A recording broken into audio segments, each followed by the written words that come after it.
Tes. Bismillahirrahmanirrahim. Assalamualaikum warahmatullahi wabarakatuh. Waalaikumsalam warahmatullahi wabarakatuh. Alhamdulillahilladzi hadana lihadza wa ma kunna linahtadiya laula an hadana Allah. Asyhadu an la ilaha illallah wahdahu la syarika lah wa asyhadu anna Muhammadan abduhu wa rasuluh.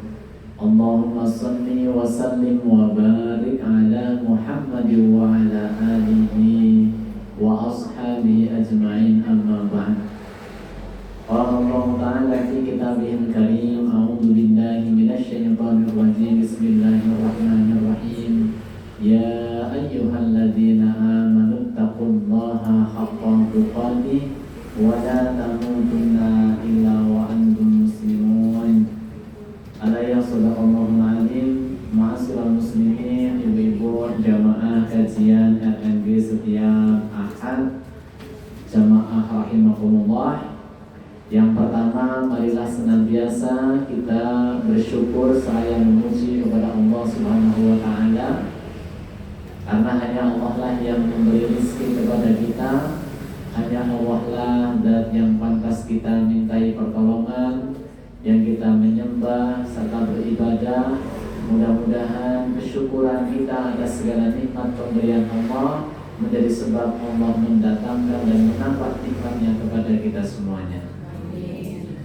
Shalawat dan juga salam semoga senantiasa tercurah limpahkan kepada junjungan kita, teladan kita, uswah hasanah kita, beliau baginda Rasulullah Muhammad sallallahu alaihi wasallam beserta keluarga beliau, para sahabat beliau, para tabi'in, para tabi'ut tabi'in, dan orang-orang yang senantiasa mendakwahkan sunnah-sunnahnya. Mudah-mudahan kita semuanya termasuk yang digolongkan kepada orang-orang yang senantiasa berintiman kepada Nabi, yang senantiasa mencoba mencontoh, meniru dan meneladani Nabi, karena itu cara yang bisa kita lakukan untuk diakui sebagai umatnya, cara yang bisa kita lakukan untuk mendapatkan pertolongan, lebih-lebih pertolongan di yaumul qiyamah nanti. Ibu-ibu jamaah hadirin rahimakumullah, sebagai seorang muslim dan seorang muslimah, penting bagi kita untuk kita terus mengkaji terkait dengan ilmu-ilmu agama, karena itu menjadi kewajiban bagi kita. Thalabul ilmi fardhatun 'ala kulli muslimin wa muslimah. Menuntut ilmu itu sebuah kewajiban baik bagi muslim laki-laki maupun muslim perempuan. Kewajiban yang dimaksud dalam hadis ini yang pertama adalah kewajiban menuntut ilmu agama. Jadi yang diwajibkan bagi kita adalah belajar ilmu agama. Bagaimana kita senantiasa berupaya untuk mendalami ilmu-ilmu agama, baik langsung hadir di kajian-kajian seperti pagi hari ini, ataupun kemudian kita membaca buku-buku, kitab-kitab, ataupun kemudian kita mendengarkan lewat media-media yang disediakan oleh para pendakwah, oleh para mubalik. Maka kewajiban kita ini kita gugurkan dengan kita hadir ke majelis taklim seperti ini. Kemudian ibu-ibu yang dirahmati Allah, ilmu itulah, pengetahuan itulah yang akan menjadikan selamatnya kita dan selamatnya amalan kita. Sehingga ketika kita berbuat, sehingga ketika kita beramal, ketika kita beribadah, ini ibadah yang kita lakukan, amal yang kita ikhtiarkan, ini bisa diterima oleh Allah Subhanahu wa taala. Karena untuk beramal itu butuh ilmu. Beramal butuh ilmu. Kalau amal tanpa ilmu ini bisa berbahaya, bisa terjadi kesalahan, bisa terjadi kekeliruan, atau yang paling parah terjadinya kesesatan. Maka pentingnya dalam beramal kita barengi dengan ilmu, karena orang yang beramal dengan ilmu memiliki bobot nilai yang berbeda dengan orang yang asal beramal. Orang yang berbuat kebaikan karena dilandasi ilmu itu berbeda dengan orang yang asal berbuat kebaikan. Maka inilah pentingnya kemudian ilmu. Pada pagi hari insyaallah ibu-ibu jamaah hadirin rahimakumullah, kita akan membahas terkait dengan adab-adab baik dalam kita bertamu maupun dalam kita menerima tamu. Karena pasti ketika kita hidup bersosial, kita tinggal di tengah-tengah masyarakat yang kompleks, maka sering kita berkunjung ataupun mungkin rumah kita yang dikunjungi. Setiap hari, setiap pekan ada saja kemudian keperluan kita yang mengharuskan kita untuk berkunjung bersilaturahim ke rumah saudara kita, ke rumah tetangga kita, teman kita, atau rumah kita yang dikunjungi entah tetangga, entah teman. Lalu bagaimana kemudian Islam mengajarkan kita terkait hal-hal tersebut. Ibu dan Bapak jamaah hadirin rahimakumullah, yang pertama, ketika kita menjadi tuan rumah, ketika kita menjadi orang yang menerima tamu, maka yang pertama adabnya adalah bagaimana kita menjawab salam itu. Karena orang yang bertamu kalau dia muslim kan pasti mengucapkan salamnya. Yang bertamu wajib mengucapkan salam. Dan tidak boleh kita memasuki rumah yang tidak berpenghuni. Jadi kalau kita tahu rumahnya kosong, itu tidak boleh. Ya. Nah, sampaikan salam, mengetuk pintu dan mengucapkan assalamualaikum, atau dengan salam yang lengkap, assalamualaikum warahmatullahi wabarakatuh. Batasannya sampai berapa kali kita diperbolehkan mengucap salam? 3 kali. Kalau 3 kali kita sudah mengucap salam, tetapi ternyata tidak ada jawaban, tidak ada respon, pintu tidak dibuka, maka cukup, tidak perlu kemudian kita bengok-bengok. Kalau 3 kali salam sudah tidak ada respon, sudah ganti waktu atau ganti hari. Jangan malah dengan ke pintu belakang, karena di depan tidak ada jawaban, atau malah pintunya dibuka, masuk sambil Mbak, bude, yang ngomong lah yo.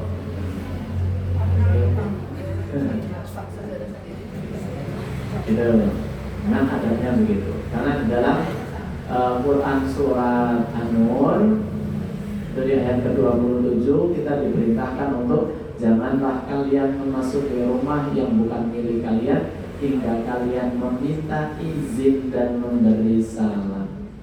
Jadi kalau kita bertamu ternyata tuan rumahnya mungkin di rumah. Kalau tidak di rumah kan jelas tidak ada yang membukakan pintu. Tapi ada tanda-tanda kehidupan. Mungkin sahibul bait yang punya rumah mungkin sedang tidak enak badan, mungkin sedang istirahat. Tidak boleh kita memaksakan. Berarti kita belum diberi izin untuk masuk. Tidak perlu kemudian kayaknya loh lampunya padam, jangan dibuka ke lawang. Maka adanya mungkin yang punya rumah memang belum bisa menerima tamu waktu itu, entah karena ada keperluan, memang karena kurang sehat dan sebagainya. Maka ketika tidak mendapatkan izin maka tidak boleh. Kemudian bagi tuan rumah ketika ada yang mengucapkan salam, maka jawablah salam dengan salam yang sempurna. Wa idza huyyitum bi tahiyyatin fahayyu bi ahsana minha aw rudduha.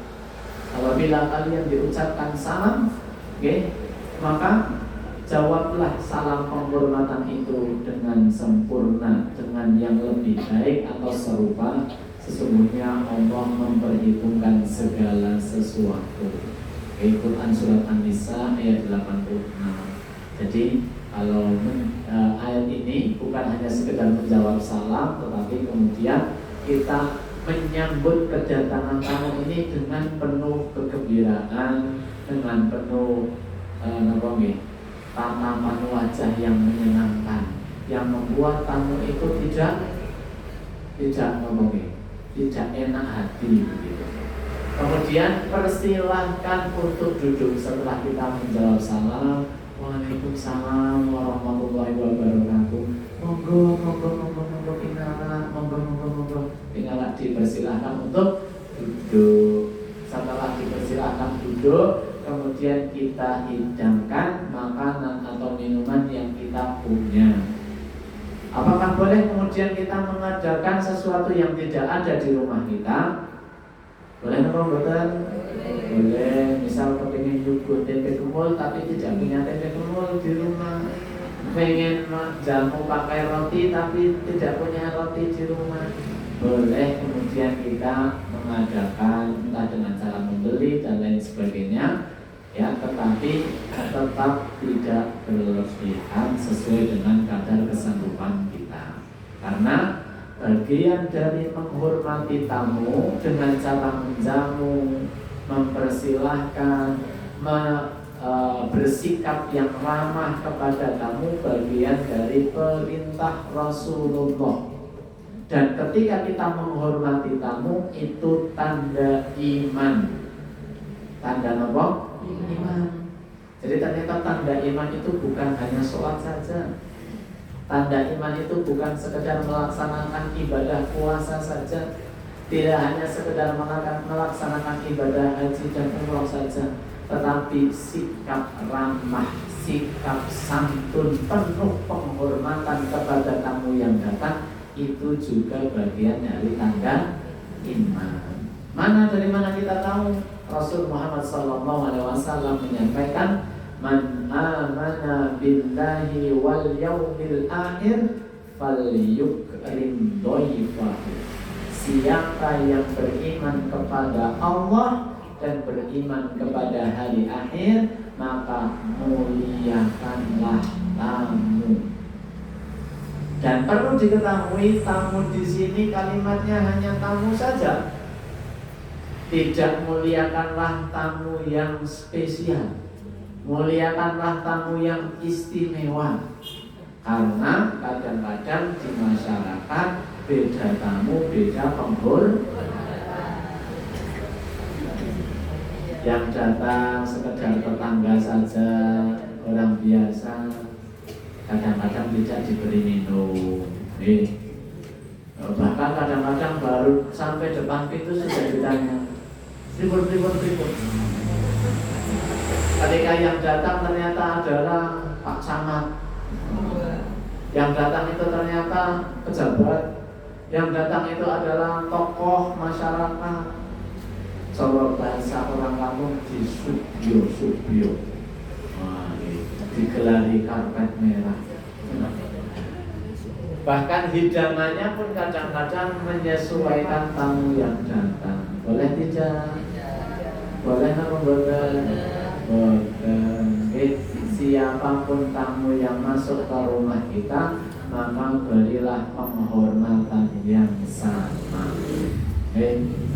Semampu yang kita bisa, penghormatan yang sama. Kemudian ketika kita kemudian menghadirkan makanan, minuman, jangan lupa untuk mempersilahkan makan dan minum. Sudah diberikan unjukan, sudah diberikan pula hidangan.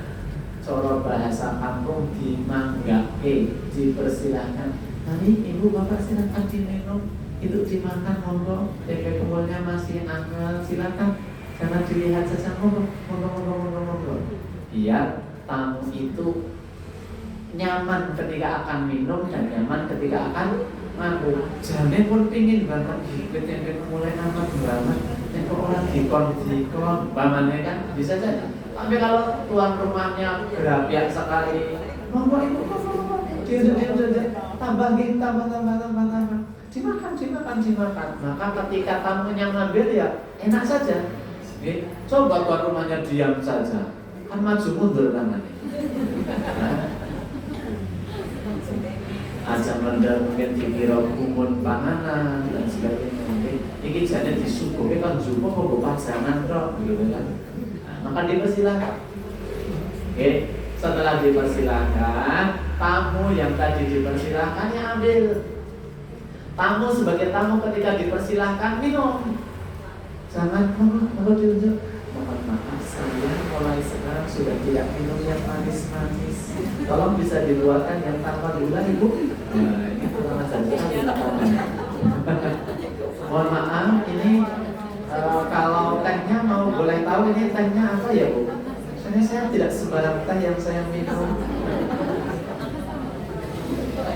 Nah, ini tamunya banyak minta ya. Maka apapun yang disuguhkan, bismillah minum saja, Ibu. Bismillah makan saja. Ya. Rezeki itu bismillah. Berhusnudzon itu menyehatkan. Kenapa kemudian muncul mudarat? Karena ada kekhawatiran.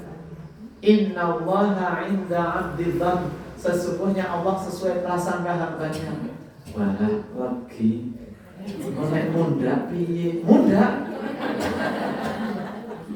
Tapi karena kita ingin menyenangkan tuan rumah yang sudah menyuguhkan, yang sudah memberikan hidangan, memberikan minuman, bismillah, niatnya bukan niat lain kecuali menyenangkan yang memberikan. Okay? Maka sebagai tamu yang baik, bismillahirrahmanirrahim. Bu, sarang-sarang Pak, bismillah, kalau pesan sangat tinggi. Dan diminum, begitu ya.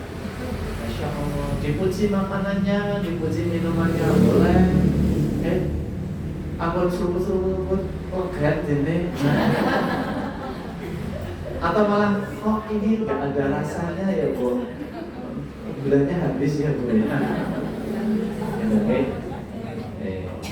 Jadi dimakan dan diminum, okay? Karena itu akan menjadikan kesenangan, kebahagiaan bagi yang punya rumah. Bahkan ada orang kampung yang punya apa ya, sesuatu kesimpulan begini: kalau disuguhkan minum, minumnya hanya diminum sedikit, tidak dihabiskan, terus tersinggung, oh dia nggak mau minum di tempatku. Itu juga tidak boleh bagi si tuan rumah. Bagi tamu minumlah dan makanlah. Bagi tuan rumah diminum, alhamdulillah, tidak usah ada prasangka apa-apa. Oh barangkali yang bersangkutan mungkin puasa. Oh barangkali yang bersangkutan mungkin sudah kenyang sekali. Jangan, wah dia nggak doyan nih makanan saya nih. Ece sekali ini ya. Nah, tidak boleh. Kan jahare kadang nomor sekedip, sudah tidak usah menyimpulkan apa-apa. Boten kerso Ibu, lawe boten enak nggih. Tambah gak enak kan tamunya. Ajeng nambah ya wis waras. Ajeng nambah ya ora sesuai rasane mamane kan. Mungkin ada yang menjaga makanan agar begini. Sudah. Oke. Nah, jadi seimbang antara tamu dan tuan rumah itu seimbang. Oke. Kemudian tidak menanyakan maksud dan tujuan jika tamunya tidak menyampaikan lebih dulu. Itu adab sebagai tuan rumah. Tapi sebagai tamu, begitu sudah dipersilahkan, apalagi diberikan minum dan makan, sudah mulai minum sak seruputan cara wong Jawa niku, kemudian langsung menyampaikan jangan berlama-lama. Begitu sudah langsung, Bu, ini saya dalam sepindah memiliki silaturahim. Ya kalau orang kampung, nomor kali dipun putus kalian, atau sampaikan apa tujuannya. Jangan sudah berjam-jam tidak disampaikan, nanti tuan rumah ini tamu jangan apa-apa. Maka kita boleh nggak kemudian sebagai tuan rumah menanyakan maksud kedatangan, boleh apa tidak? Kalau kita sudah menjawab salam, mempersilahkan duduk, memberikan hidangan, okay? Orangnya juga sudah nyaman, sudah cukup istirahatnya, boleh kalau dia mungkin lupa belum menyampaikan, dan saya wonten apa Bu, wonten yang saged kula bantu, boleh. Tapi jangan Assalamualaikum, waalaikumsalam, baru dibuka pintu, ada apa? Sebelum sudah disuruh duduk, sudah langsung ditanya, enten napa nggih? Nah, itu hindari seperti itu. Kecuali si tamu sendiri yang menginginkan itu. Monggo pinara monggo. Punten Bu, kula namung sekedar mawon sekedar. Niki kula namung ngajeng maturaken undangan niki kitu mawon niki tesih kathah. Ngapunten. Pinara dulu pinara. Pun matur nuwun. Kan bukan keinginan kita untuk menanyakan. langsung, tapi memang si tamu sendiri yang karena waktunya yang terbatas sehingga dia langsung saja menyampaikan. Oke. Kemudian ketika kita sudah menjadi tamu, sudah duduk, bersikaplah santun, berbicara sesuai dengan maksud dan tujuannya saja, dan memperhatikan waktu, tidak boleh berlama-lama. Tadi sudah. Kemudian ini terkait dengan, kalau tadi kan keseharian, saya sedikit bahas juga terkait dengan ketika menjamu tamu atau menjadi tamu di acara-acara walimah, di acara-acara syukuran, walimatut tasyakur, karena mungkin anaknya menikah, ada yang hitam, syukuran rumah baru dan sebagainya, kan mengundang. Berarti kan di situ ya ada tuan rumah, ya ada tamu. Maka terkait dengan menjamu, apalagi menjamu tamu yang memang tujuannya syukuran untuk makan-makan. Walimatul umpamanya contoh, karena menikahkan putra-putrinya, maka tidak boleh kita membatasi tamu, yang pembatasan tamunya itu dibatasi hanya khusus yang kalangan elit-elit saja, yang kaya-kaya saja, yang selevel saja yang diundang. Itu dilarang. Kalau dibatasinya hanya karena kemampuan kita, kayaknya saya kalau undang sekampung dari ujung sana sampai ujung sana, saya nggak mampu. Saya membatasi yang se-RT saja. Ini kan beda. Nek se-RT kan berarti di situ ada anggota RT yang kaya, yang miskin, ya diundang semuanya. Jadi pembatasannya secara wilayah. Yang tidak boleh adalah pembatasan secara strata sosial. Atau sing diparengi undangan itu hanya yang kaya-kaya, sing suge-suge, sing pejabat-pejabat, itu tidak boleh. Bahkan ada sebuah hadis Bukhari Muslim yang menyebutkan syarrut ta'ami ta'amul walimah yumna'u ma mayyatiha wa yud'a ilaiha mayyabaha wa man la yujib bid'awatiha faqad asallahu wa rasulah. Orang yang mengundang tamunya tadi dibatasi hanya yang elit-elit saja, yang high class saja, itu disebutkan seburuk-buruk makanan adalah makanan walimah yang di dalamnya hanya mengundang orang-orang yang mau seburuk-buruk makanan di walimah adalah orang-orang yang mau datang, yang karena itu adalah dia karena miskin, kepengen makan ngomong suge, dihalangi. Tapi orang-orang kaya yang dia menolak datang, maksudnya menolak datang itu janjinya dia terkait dengan kemewahan dan sebagainya, makanan-makanan yang luar biasa pun boten gumun. Jadi dia tidak diundangnya, janjinya boten nopo-nopo. Kalimatnya, dan orang-orang yang menolak datang malah justru diundang karena kaya, karena pejabat. Sedangkan tadi yang miskin malah ditolak, maka itu seburuk-buruk makanan. Padahal pesannya cateringnya yang paling baik, yang paling mahal. Tapi karena membatasi itu tidak boleh. Bahkan sampai disebut Rasul seburuk-buruk makanan. Pertanyaannya ada apa tidak ini orang yang ketika membuat acara undangannya tertentu saja, ada apa tidak? Maka setelah kita mengetahui ilmu, kalau kemudian kita yang punya hajat, hindari. Yang diundang siapa? Karib kerabat, tetangga. Yang paling wajib diundang adalah tetangga. Tetangga dekat rumah kita, yang satu RT, yang satu RW, yang satu kampung, itu wajib dulu. Karena mereka lah yang selalu ada baik saat susah maupun saat senang. Jadi adab bertetangga itu seperti itu.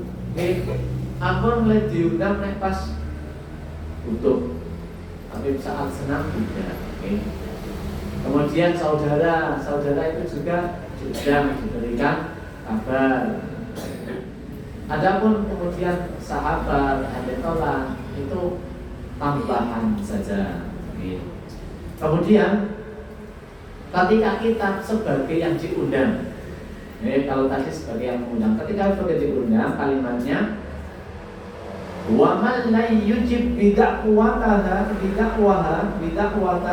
faqad asallahu wa rasuluh.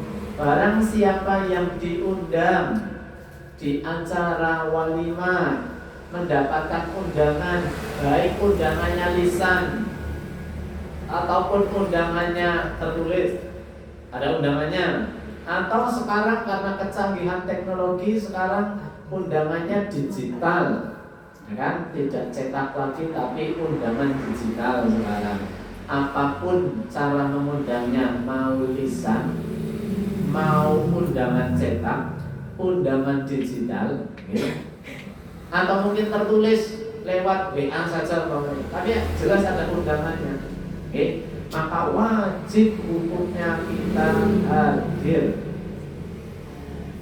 Wa man la yujib bidakwata faqad asallahu wa rasulah. Siapa yang tidak datang padahal diundang dan tidak ada alasan atau udzur syar'i, maka dia sudah bermaksiat kepada Allah dan Rasulnya. Jadi menyengaja diri tidak hadir itu sudah disebut bermaksiat kepada Allah dan Rasulnya. Jadi poin dari hadis di atas adalah satu, larangan membatasi tamu yang membatasinya hanya karena strata sosial. Kalau membatasinya karena wilayah, kuatnya ngundang ngomong saya keluar berarti satu itu boleh, tidak masalah. Yang tidak boleh membatasi strata sosialnya. Dua, orang miskin itu sekalipun tidak diundang, kok datang, tidak boleh ditolak. Dengan sahibul hajat, ada tamu tidak diundang, tapi dia kepengen hadir, pengen ikut makan, maka tidak boleh ditolak. Yang ketiga, jika mendapat undangan walimah wajib datang. Yang keempat, jika tidak datang tanpa ada alasan disebut bermaksiat kepada Allah dan Rasulnya. Lalu bagaimana saat kita diundang tapi kita juga punya acara yang sama? Tabrakan yang senes kendaraan, tabrakan acara. Sama pentingnya, ada satu yang dihadiri, satu yang tidak. Karena tidak mungkin kita jadi dua. Waktunya sama, tempatnya satu Wonosobo, satu di Semarang. Nek satu Wonosobo, dua Selomerto kan masih bisa. Dari Wonosobo lanjut Selomerto. Tapi yang satunya di Semarang.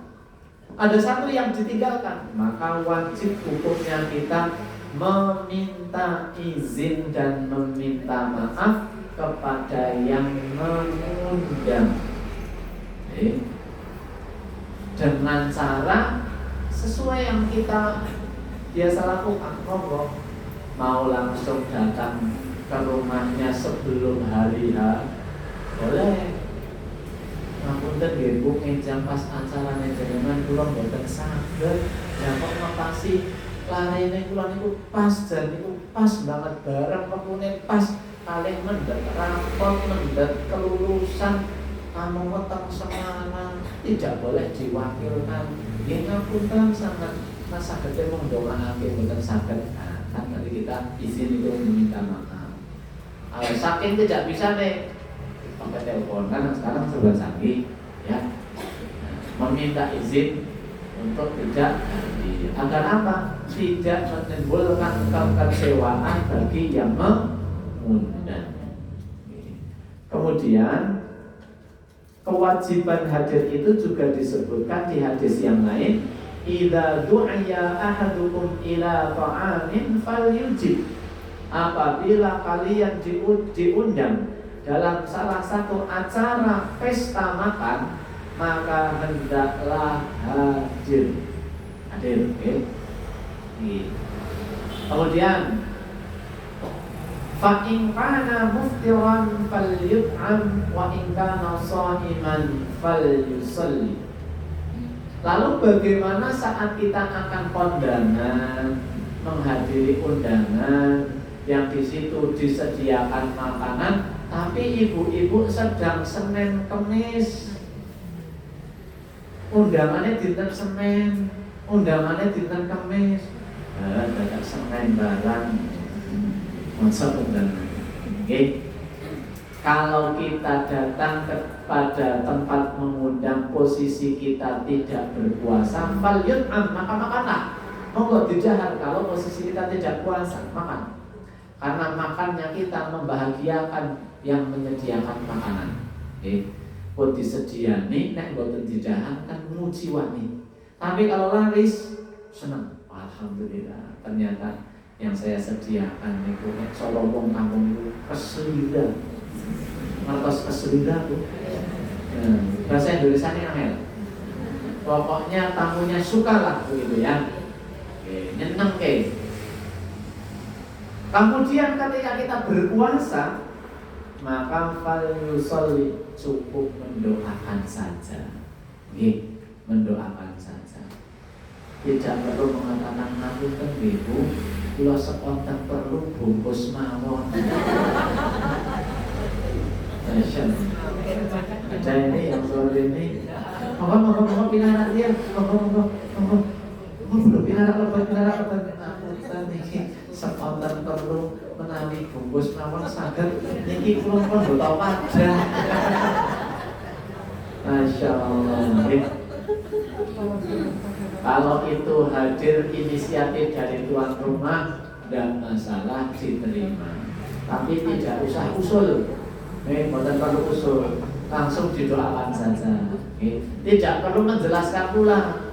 Bukan ditangleti, bukan usah.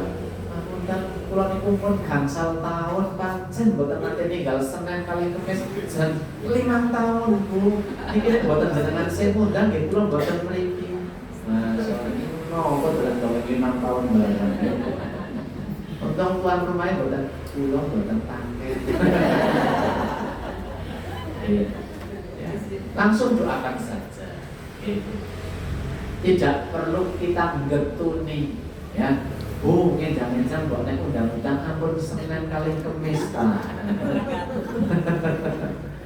Tidak perlu ya.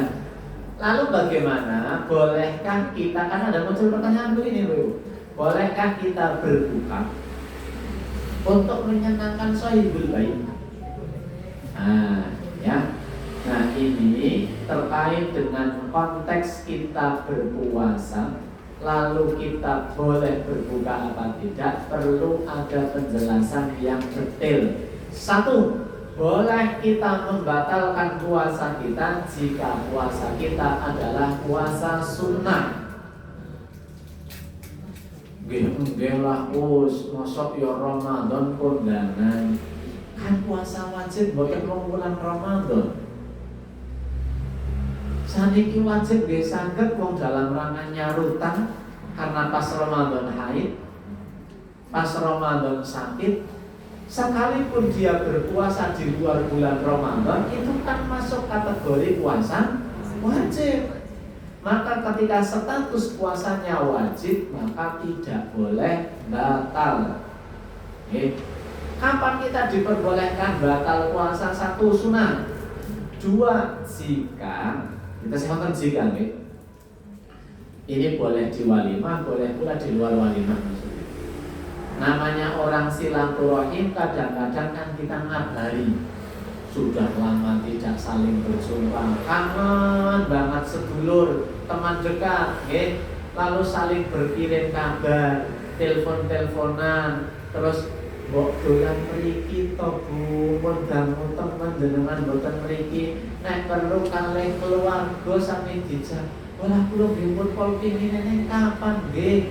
Rembug ketemu. Lah keleresan mulang ngajeng niku kan wonten tanggal abrit double dolan mriki nggih. diajak sedaya keluarga, nggih leres-leres insyaallah tanggal niku kula tak usahakan.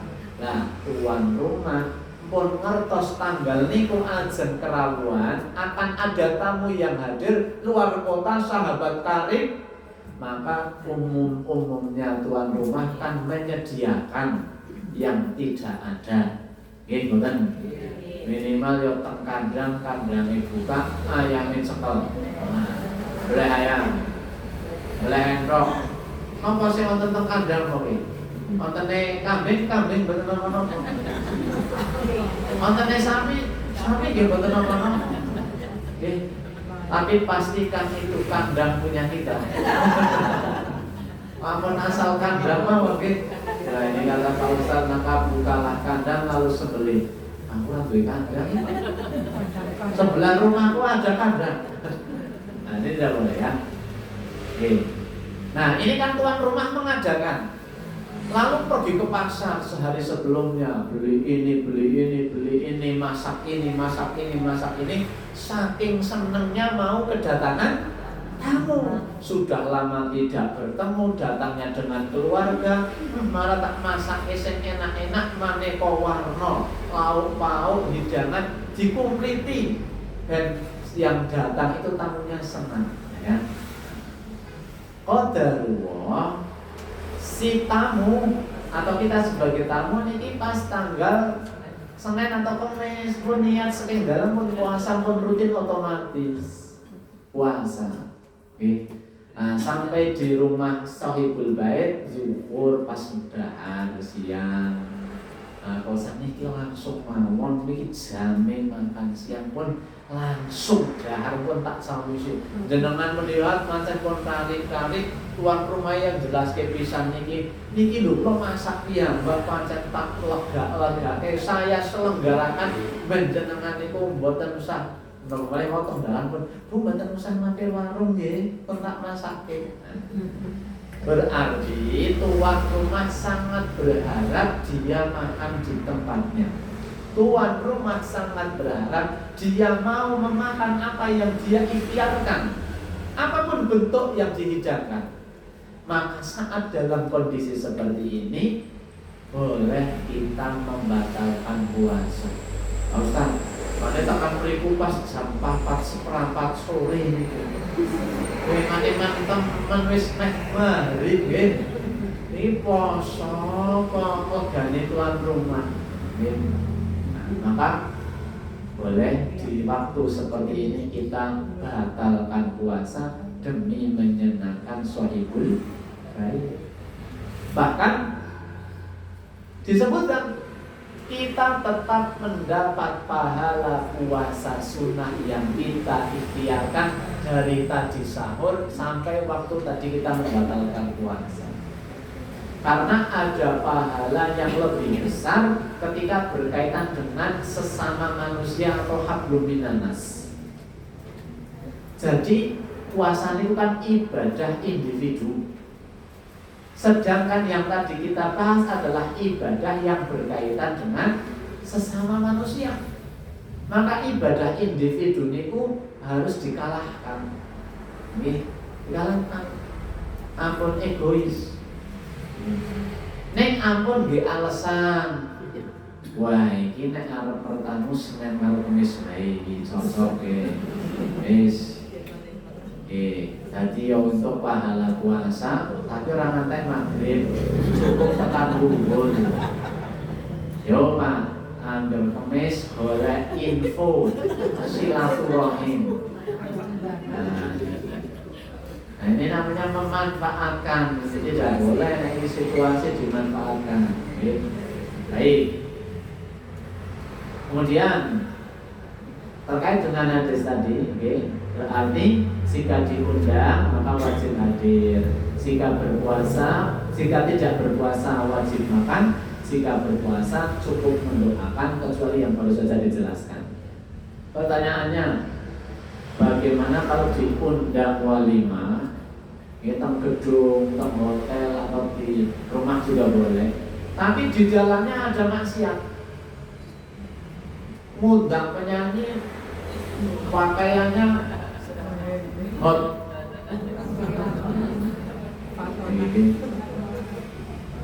Niki pripun? Rawuh nang mboten. Terus penyanyine seperti tidak berbusana umpamanya. Gak usah lihat. Bagaimana menyikapi hal tersebut? Ada beberapa pendapat. Jika ada walimah di dalamnya terdapat maksiat terkait dengan dalil yang tadi pertama, siapa yang diundang wajib hadir, yang undang muslim, sesama muslim wajib hadir, maka tetap wajib datang seperlunya saja. Keperluannya menggugurkan kewajiban, mendoakan hajatnya, lalu pulang. Setelah makan langsung pulang. Nih, tidak menikmati kemaksiatan yang ada di situ. Jadi cukup datang seperlunya, kemudian kalau sudah cukup semuanya segera pulang. Kecuali pendapat yang kedua jika di dalamnya full maksiat, diundang, kebetulan yang mengundang ini non muslim umpamanya, ya kan? Sehingga di situ wah hiburannya sudah luar biasa, bahkan ada menyediakan bagi yang mau disediakan wine, anggur, minuman beralkohol. Kan banyak di beberapa tempat kan kalau ada hajat-hajatan ini malahan menyelenggarakan seperti itu. Di Indonesia juga ada di beberapa tempat yang ketika ada hajatan malah seakan-akan menjadi seperti adat istiadat, ya, orang-orang yang nyinom dan sebagainya itu. Nah, kalau kemudian yang mengundang itu ternyata di dalamnya lebih banyak atau bahkan full kemaksiatan, maka boleh kita tidak perlu datang. Tidak perlu datang. Kemudian sebagai tamu, makan dan minum yang disediakan, lalu ambil makanan yang terdekat dengan kita. Ya, yang dekat dengan kita ambil. Jadi karena memang walimah itu kan pesta makan. Jadi kalau tamunya makan terus, juga apa-apa, buat usah diharu-haru. Ini kayak makan terus, jadi tamunya ya bukan apa-apa, mancan undangan itu undangan makan kok, agak diharu-haru. Kayak tamunya kok orang leren-leren kayak makan. Loh, jenengan undangan kan untuk makan, ya. Jadi nggak apa-apa. Sesama tamu juga tidak usah berkomentar. Bu Silver wis papat zal. Masya Allah, Bu Eling. Ya tidak apa-apa, memang diselenggarakan. Yang tidak boleh kalau memasukkan makanannya bukan ke perut, tapi dimasukkan ke tas. Nah, ini yang bahaya ini.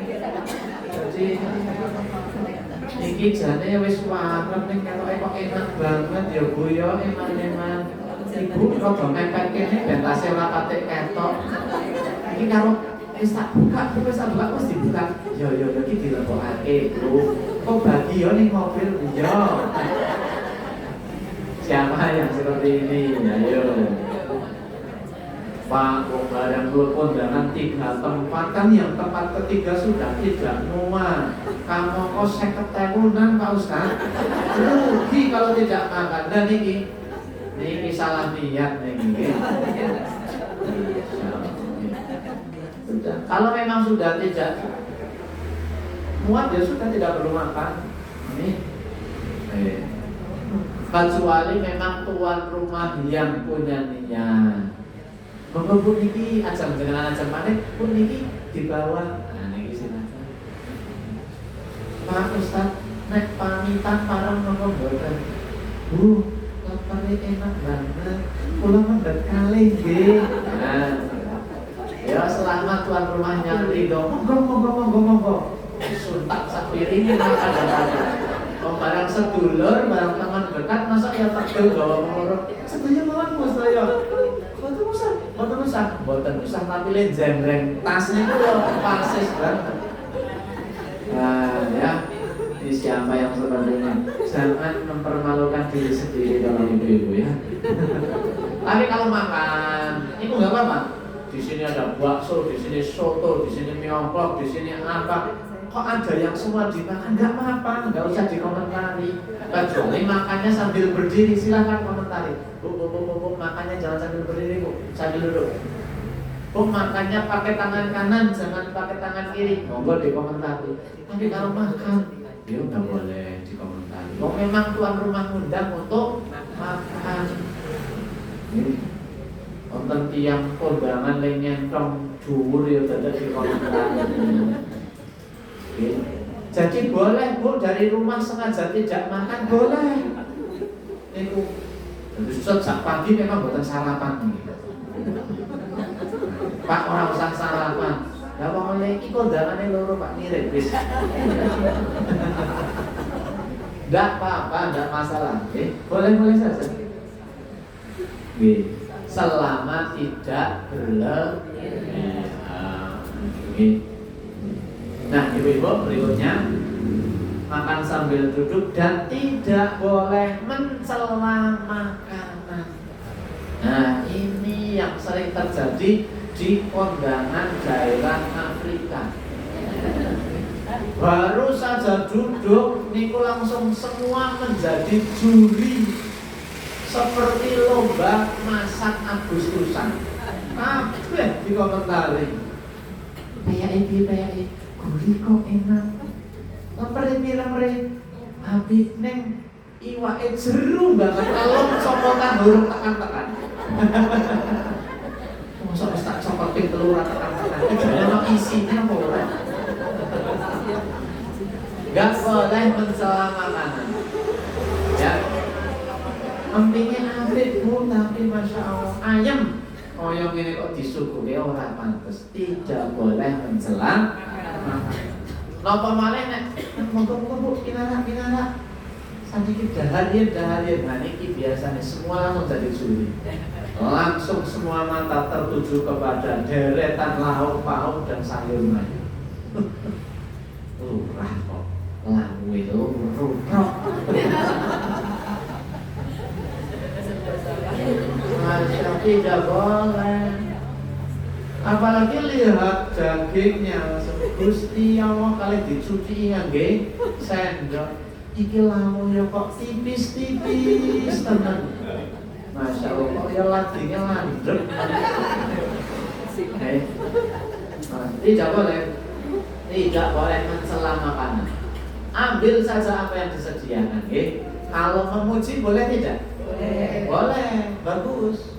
Enak sekali. Apa boleh? Bilalah qadarullah namanya lidah. Manusia kan berbeda-beda, rasanya tidak cocok, tampilannya tidak menarik. Bu, terus pas kondangan ampun tiru-tiru tiang-tiang mriko luar negeri niku senengane kados niku. Pas kondangan teng daerah niku Inggris. Dok, apa-apa niku komentar. Teng daerah mana sapa mboten kados niku. Jadi itu biasa. Tangan daerah jenengan nonton sing komentar kados niku. Ada. Boten segede. Masya Allah. Tidak boleh mencela makanan apapun bentuknya, apapun rasanya, atau bagaimana cara penyajian. Sudah. Jangan sampai niat hakul muslim alal muslim. Jenengan hadir ke situ itu ibadah. Kita hadir ke orang yang walimah itu ibadah. Tapi kenapa justru ketika datang ke situ tidak fokus mendoakan, malah fokus mengomentari makanan. Ya, kemudian ketika kita tadi terkait dengan menjamu tamu, kan tadi biar tamunya tidak komentar, maka jamulah dengan jamuan yang baik yang tidak menimbulkan komentar. Kalau tadi kan tamu, nggak usah banyak komentar. Sekarang tuan rumah, ben boten dikomentari, ya lek ngiris sing luwes. Standar SNI wong Jawa. Nek perlu konsultasi kali sesepuh, sementen kagengan apa kalitan niki. Nggih. Niki nek kados niki luwes napa boten? Dalam rangka kan menghormati tamu. Nggih. Niki nek mung loro niku pantes napa boten? Oh, derek pantes tambah. Selama tidak berlebihan dan tidak keluar dari kemampuan. Dari mana dalil yang memerintahkan kita miris iwake gede-gede? Wonten niku. Nabi Ibrahim, ya, kenal Nabi Ibrahim? Tahu ya Nabi Ibrahim ya? Ya, ayahnya Nabi, istrinya Hajar, dan Nabi Ibrahim itu suatu waktu mendapatkan tamu, ya, tamu yang dilihat seperti baru saja melihat, berarti dipastikan bukan warga setempat. Warga setempat kan kenal. Begitu melihat ini orang yang tidak sekitar, berarti kan kemungkinan musafir. Mungkin dia haus, mungkin dia lapar. Maka Nabi Ibrahim dijelaskan ini di Quran surat Ad-Dariyat ayat 24 sampai 28. Kisah Nabi Ibrahim menerima tamu dan menyambut tamu. Hal ataka hadithu dhaifi Ibrahim al-mukramin. Sudahkah sampai kepadamu Muhammad cerita tentang tamunya Ibrahim? Nah, jadi ini ayatnya. Ternyata tamunya itu tamu bukan sembarang tamu, tapi tamu ini wujudnya menungso, ning sanes menungso. Ternyata ini adalah malaikat yang diutus oleh Allah untuk dua misi. Misi pertama, mampir ke rumahnya Nabi Ibrahim untuk memberi kabar tentang datangnya seorang anak. Karena Nabi Ibrahim sudah lama menikah, tidak dikaruniai putra, maka tamu ini, malaikat ini memberi kabar akan lahir seorang putra yang sholih. Oke? Yaitu para malaikat. Misi kedua yaitu untuk membumi hanguskan kaumnya Nabi Lut alaihissalam, yaitu kaum Sin dan kaumnya Nabi Lut, kaum Sodom yang perlakuannya tidak sewajarnya manusia, senangnya kepada sesama jenis. Nah ini tuh misi kedua untuk kesana, untuk membumi hanguskan kaum Sodom. Nah kemudian idza dakhalu alaihi faqalu salama qala salamun qaumun munkarun. Ingatlah ketika mereka masuk ke tempatnya lalu mengucapkan salamun. Ibrahim menjawab salamun, kamu adalah orang-orang yang tidak dikenal. Jadi tamunya salam, kemudian tuan rumahnya menjawab salam. Faragha ila ahlihi faja'a bi'ijlin samin. Maka dia pergi, Ibrahim diam-diam menemui keluarganya, kemudian dibawanya daging anak sapi yang gemuk. Nah, daging anak sapi yang gemuk. Di sini Nabi Ibrahim mempraktekkan ketika tamunya asing, memungkinkan dari jauh menjamunya tidak biasa-biasa saja. Maka disuguhkan daging sapi yang gemuk. Memiliki anak sapi yang gemuk. Berarti milih sing seger. Iki irise berarti sing kandel. Karena menghormati tamu. Kemudian lalu dihidangkannya kepada mereka. Ibrahim lalu berkata, silahkan Anda makan. Faqarrabahu ilaihim qala ala ta'kulun. Tetapi mereka tidak mau makan. Fa'aujasa minhum khifah. Lalu karena mereka tidak makan, kan aneh, tamu jauh-jauh disuguh makanan, makanannya enak, gak mau makan kan aneh, sehingga Nabi Ibrahim takut dan curiga. Maka qalu la takhaf. Karena itu berkata, janganlah kamu takut. Fabasyaruhu bighulamin alim, dan mereka memberi kabar gembira kepadanya dengan kelahiran seorang anak yang alim. Saya tidak mau makan karena saya malaikat. Malaikat itu tidak punya rasa lapar, tidak punya keinginan untuk kenyang, karena malaikat diciptakan tidak memiliki hawa nafsu. Maka disuguh daging sapi yang empuk, yang gemuk, niku tidak mau makan. Nah, jenengan kira-kira datang perjalanan jauh disuguh dengan suguhan yang moncer, suguhan yang luar biasa, empuk, rasanya enak, kira-kira didahar napa tanduk? Masya Allah.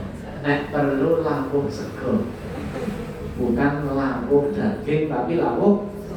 Soalnya dagingnya lebih banyak daripada.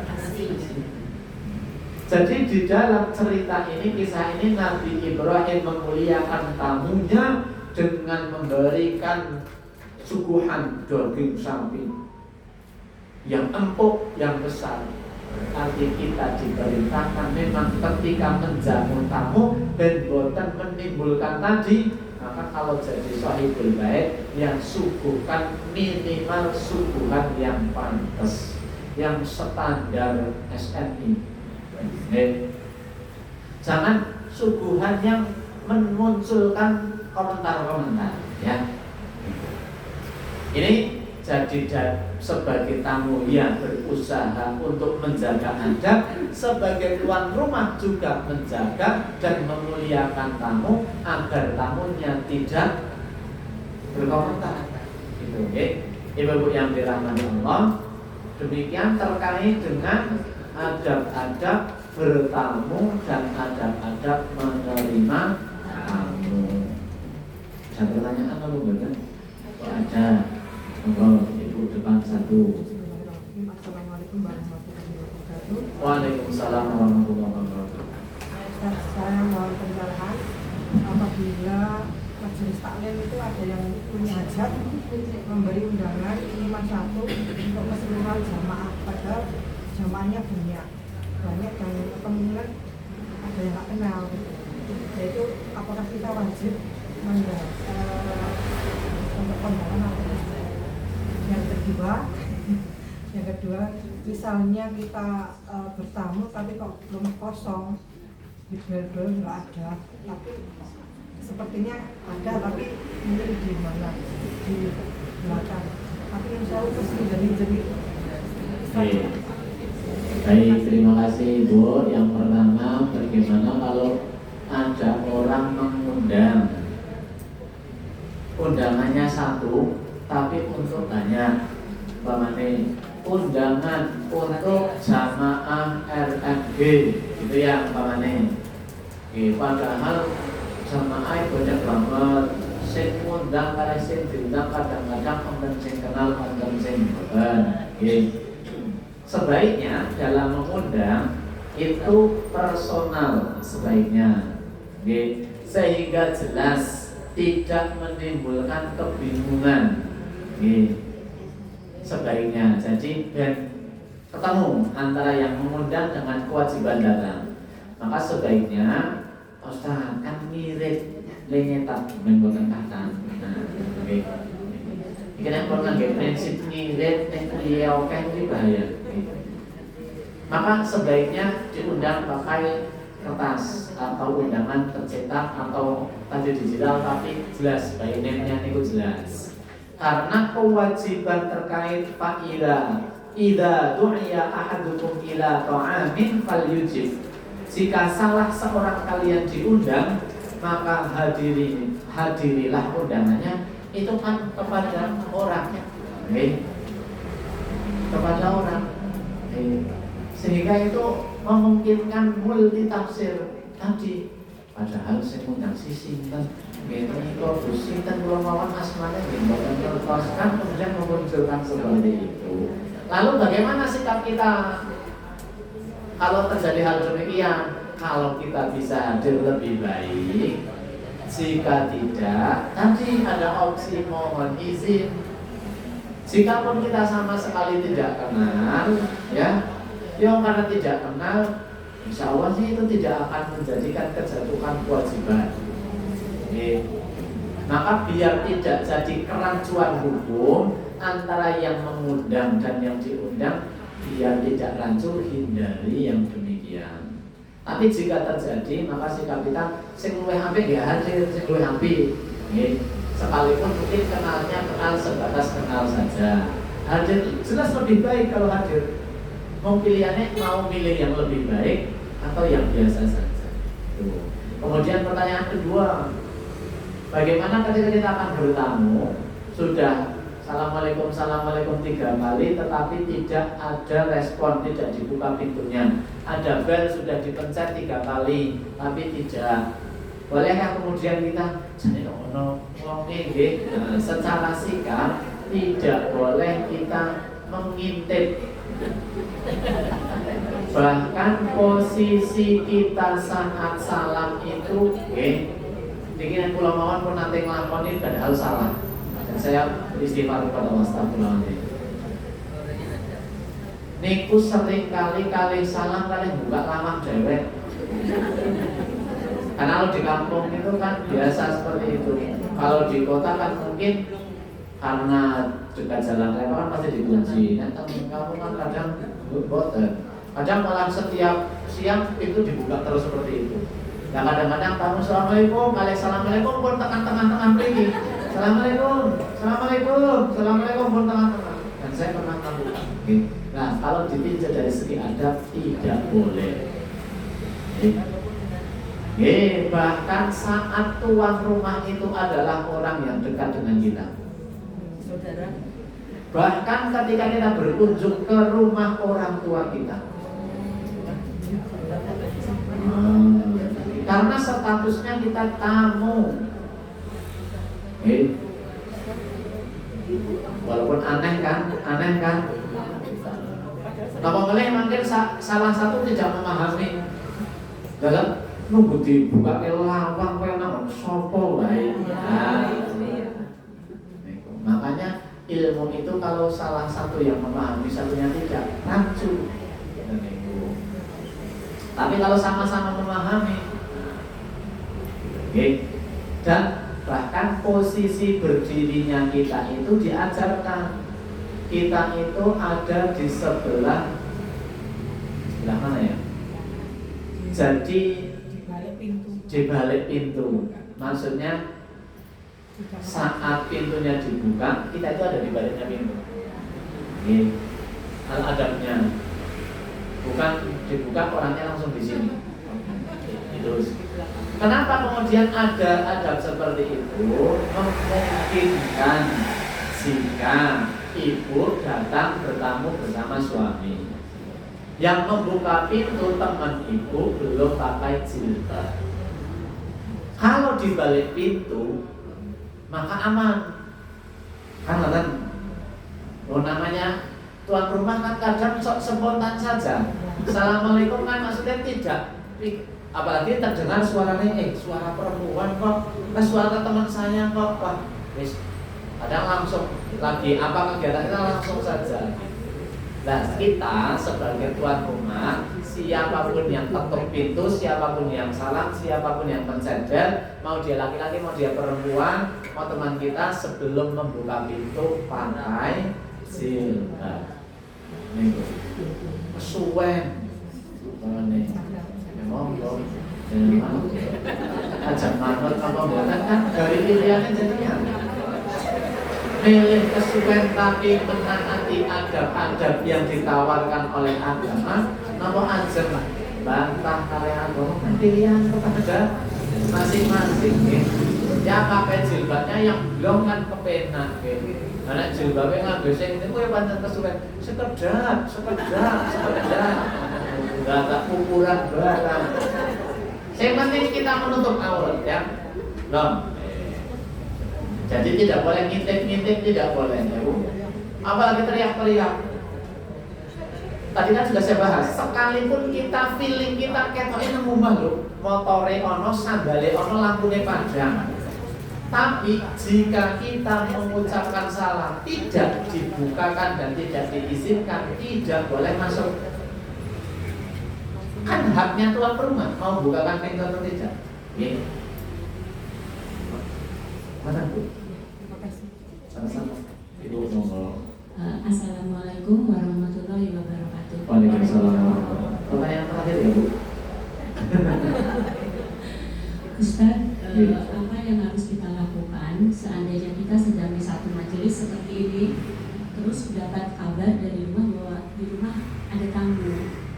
Nah itu apa yang harus kita lakukan? Tetap menyelesaikan majelis atau segera pulang? Assalamualaikum warahmatullahi wabarakatuh. Waalaikumsalam warahmatullahi wabarakatuh. Lebih baik pulang.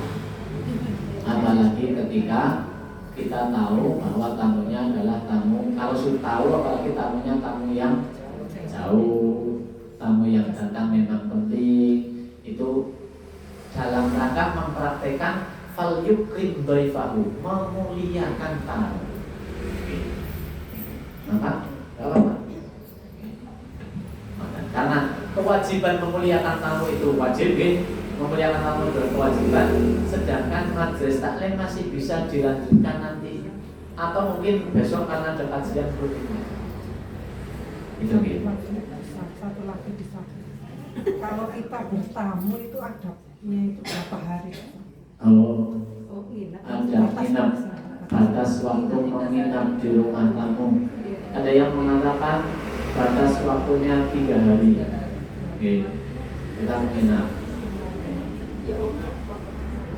Kecuali memang keinginan sahibul bait. Kalau sudah keinginan sahibul bait itu berbeda cerita. Bertamu, pokoknya adabnya malah jangan lama-lama. Dan perlu apa terus kita? Jauh. Cari penginapan. Iya, cari penginapan. Kecuali tuan rumah yang pokoknya pun buatan mau sarkem penginapan pun tak cawisi pun tak memiliki mawon. Beda cerita ya, beda niat kan. Oke, niat kita pokoknya sudah nanti kita sudah kalau terlalu malam nginap saja di penginapan. Oke. Karena memang adabnya tidak boleh lama. Itu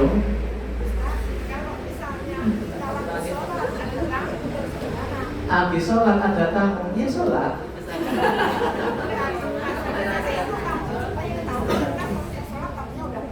Oh ya, ya teruskan saja sholatnya. Kalau memang memungkinkan kita untuk mengeraskan, tapi yang dikeraskan intiqalus sholat. Apa itu intiqalus sholat? Perpindahan gerakan sholat. Dengan sholatnya lagi rukuk, Assalamualaikum, Sami'allahu liman hamidah. Isra yang repot neng main dengan gede banget. Tingkrong, wah, dengan bengok tetap buat ya, kalau memang memungkinkan dikeraskan. Tingkrong tempat sholat rumah dengan di lantai 2. Sholatnya buatan ngangge mie. Jod terikirnya tempat tamunya buatan mie. Terus kan sholatnya. Tapi kok nek mungkin tamunya Jod medal ya, buatan ngomong. Berarti tamunya punya ayat. Begitu. Kalau tamunya menunggu, ya nggak apa-apa juga. Berarti sabar tamunya. Gitu. Dan tidak perlu mempercepat sholat, apalagi sampai tidak tumanina. Kalau memilih suratan yang lebih pendek boleh, niatnya ajeng anabah, konten tamu, kulhu boleh, tapi tetap tidak meninggalkan tumanina. Bandeng ono tamu, langsung gaspol. Nah ini tidak boleh. Itu. Sekap kata kiraan langkung yang pangapunten saya tutup dulu. Mohon maaf jika ada tutur kata yang kurang berkenan. Mungkin masih banyak yang belum dibahas terkait dengan bertamu dan menerima tamu. Karena keterbatasan waktu, mudah-mudahan bisa dibahas di lain waktu.